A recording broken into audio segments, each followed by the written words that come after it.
Marvel's What If Episode 2. I just watched it and it was pretty good.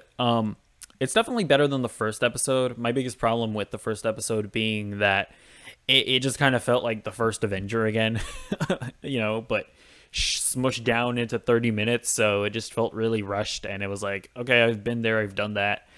And it was just not great. Still, I enjoyed the animation. I enjoyed the action. I enjoyed the concept of Captain Carter.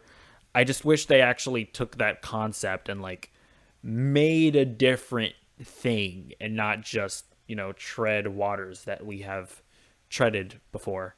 And this one more or less does that. The concept is, of course, if by the way, I'm probably gonna spoil some stuff, so go watch the second episode. So this one is more or less, hey, what if Yondu took T'Challa instead of Star-Lord when he came to Earth? And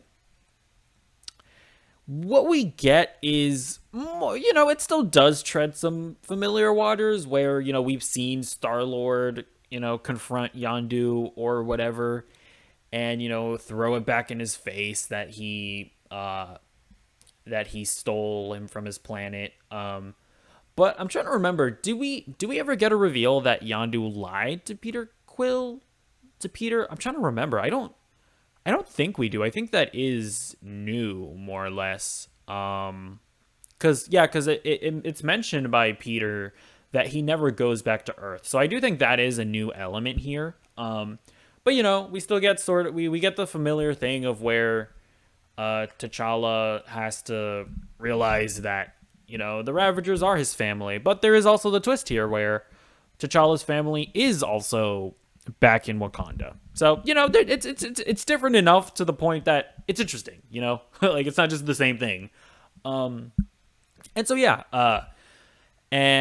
just the plot of this episode is different. Like them going to see the Collector, who's a kingpin instead, and stealing a thing. Like that was just kind of a plot point in the first Guardians movie where they had to go and get, where they just had to get something from the Collector. But in this movie, that's more or less, or in this episode, that's more or less the entire thing, which I think is appropriate because you only have 30 minutes, so you have to tell a 30-minute story. And that is also the big thing about this episode is that it felt like the writers went, okay, we have 30 minutes to tell our story. What can we do? And they did that.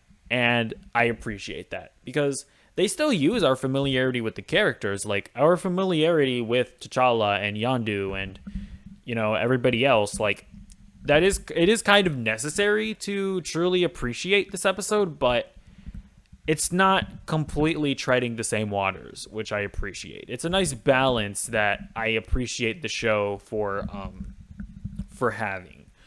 To where, you're not just going to be able to jump into this and watch it, but it's not just, regurgitating the same stuff over and over again. So, yeah, I enjoyed this episode overall. A big improvement over the last one. I hope to see more creativity, just more completely different, wacky stuff.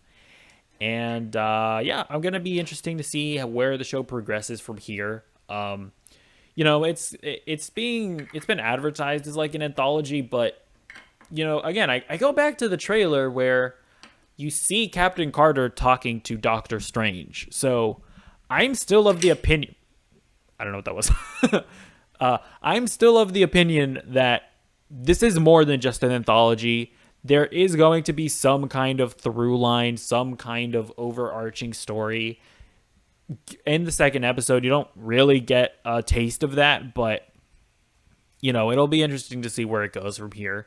I'm also kind of curious, so obviously Captain Carter universe is different from our MCU universe, but is this T'Challa is Star-Lord universe the same as the one that we saw last week, or is it also a completely different thing? Because we see in the Collector's room or whatever that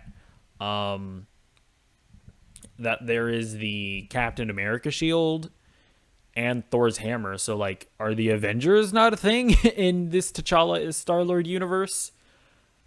That's kind of interesting. And and also the other kind of interesting thing was that Thanos isn't the Mad Titan because he decided to join the Ravagers because T'Challa convinced him that his plan wasn't right, or yeah, that it wasn't right, which is it's a pretty fun concept, and it's just interesting to see that like the loom of the Infinity Saga or the Infinity Saga wasn't like looming over this universe. Like I wonder like were there different threats that popped up, or is the Collector the biggest threat, or like did that universe experience like Galactus or something like that? Who knows? But yeah, that is going to be it for this episode. I thought it was interesting. I thought it was cool. I thought it was fun. It did the gimmick well of like, hey, what if this person that but he did a different thing? That is a gimmick, but it is a fun gimmick. And this one did what I want to. It took that gimmick and still made an interesting story. Sorry for that alarm. It took that gimmick and still made an interesting story out of it. So yeah, hopefully the show continues to be as good, if not better, as this episode. Let me know what you thought of it. Did you like it? Did you love it? What are your thoughts on the show so far? Are you kind of, are you still in? Are you kind of tapping out? It's not as interesting as you'd like it to be. Let me know in the comments below. And goodbye.